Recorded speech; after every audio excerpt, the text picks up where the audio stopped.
Hey there, and welcome to a little bit of a video preview for Bravely Default 2. My name's Adam Cook, and I'm joined by Christopher White. All right, Chris? Hello, man. You all right?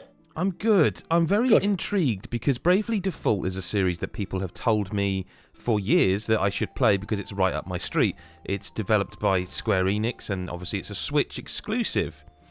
So I think the thing I want to ask first is that because of how the popularity of the Switch, I feel like Bravely Default 2 might be a lot of people's first Bravely Default. Could you give us a brief kind of what is this game? I assume a JRPG. It's Square. So yeah, I mean, it's a JRPG which follows kind of similar patterns, similar like you get a party, you all kind of have different aspects like that will help event like in the overall scheme of things, such as like you've got your healers, you've got your mages, you've got your kind of melee, but what Bravely Default 2 is from the preview is a JRPG with a really interesting take on combat and making your moves and introducing kind of like a risk and reward system to it.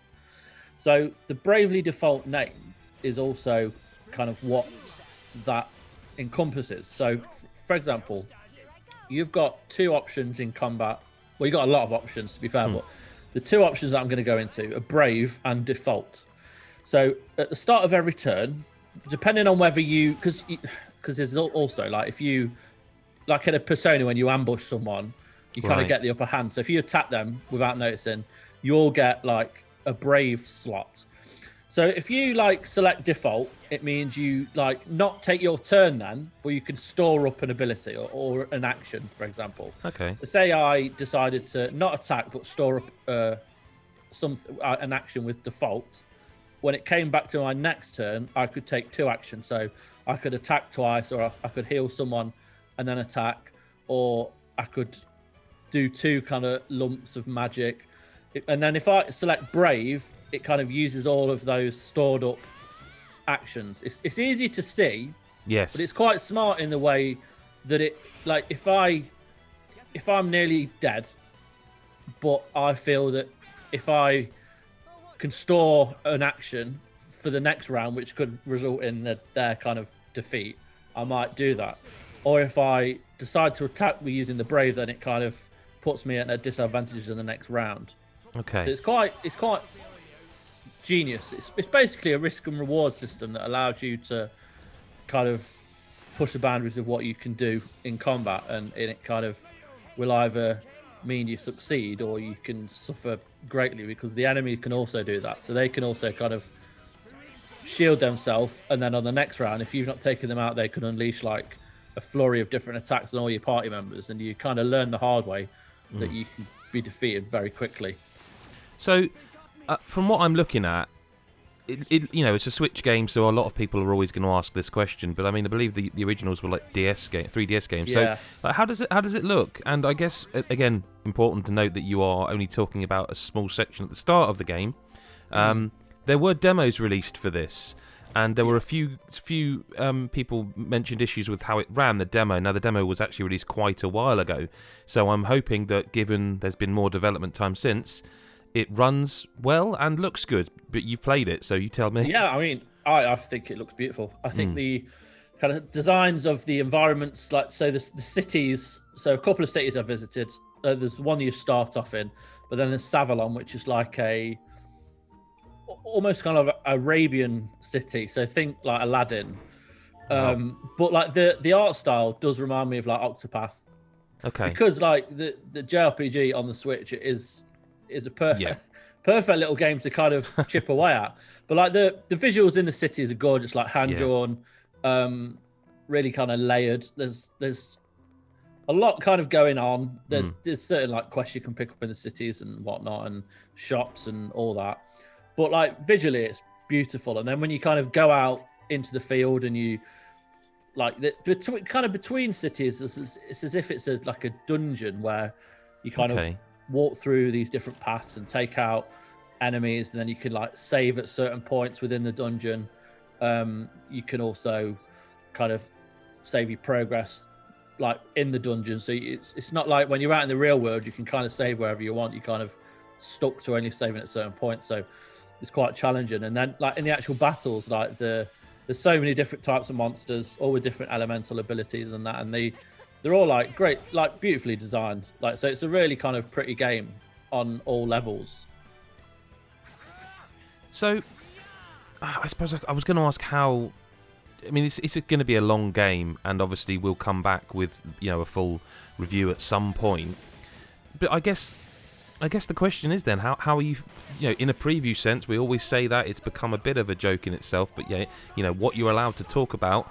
How are you feeling about the game so far? I assume there's a long way to go, and obviously, time will tell. But at the moment, in terms of what you've played, there's the thing with JRPGs is that some are quite light on the grinding elements, and some aren't. With this, some of the enemies can be quite difficult to defeat, and it's solely down to this kind of brave and default system. Like, if you've not like leveled up your job, which is another element to this, where you'll kind of select your job. You'll start off with one, like, and every time you level up your job, you unlock a new kind of ability or buff or something like that. So you kind of really need to go out in the field and grind and like just fight a lot of battles to kind of build that up. And it's quite obvious early on that is the case, because like one of the first big fights you have, it takes a long time to defeat them. And if you haven't kind of leveled up enough and got the appropriate move sets and equipment and stuff, then you're going to suffer. But like, that's what kind of makes it fun, because the battles are so good, and you can change your battle speed to speed them up, and like they don't take forever. That's another thing I always that frustrates me in JRPGs. It's like there's always that intro video that lasts about 5 or 6 seconds. If that's happening a lot, and there's like monsters in the field running over to you all the time, it gets a bit tedious having to watch this intro, and then you have to fight, and it just takes a long time. Whereas if you want, you can skip that, dive straight into the fight, speed up the battle so everyone's turn happens quite quickly. So in terms of like what there is so far, like what I've seen in this preview, a few cities, a few kind of dungeon paths or actual dungeons, a lot of monsters. But I've like had sessions where I've spent 2 hours just running around and fighting monsters trying to level up. So, but is that fun though? Do you know what I mean? Like, you're enjoying that? I'm enjoying it at the minute, because I'm feeling like the satisfaction of then going back to somewhere, and like there's one dungeon actually which is in the desert, and like I went there without doing too much grinding beforehand, and like the difficulty from that to what I'd done before was quite monumental, so it really kind of wiped me out. So then I went and spent a few hours just kind of grinding, leveling up, fighting, upgrading all my like job paths and getting some new equipment. And you can kind of tell the difference. I mean, it's still difficult, and there is a difficulty setting, but I'm not seeing a big difference between like the normal and casual at the minute. It doesn't feel like there's much of a difference, but like it's still great. And I'm hoping that once I move past chapter 2, which is when I can get my hands on the proper game, that I'll be able to kind of find that balance a bit better. But like, I'm loving it, and the characters are great. Like the stories, it's just your typical JRPG story, but the characters have been written really well, and there's like real camaraderie within them, and like it's fun. Like I'm enjoying my time with them. That always helps that you like the characters, and so far like I'm really enjoying the kind of the narrative behind it. Well, Bravely Default 2 is out on the 26th of February exclusively to Nintendo Switch. You can come back soon to this channel and to godisageek.com, so make sure that you do subscribe and click the bell button so you don't miss the notification when more content on Bravely Default 2 goes live on this channel. In fact, or any content on any game goes live on this channel. Thank you, Chris, for your time. And we will speak to you guys later. Cheers for now. Bye-bye.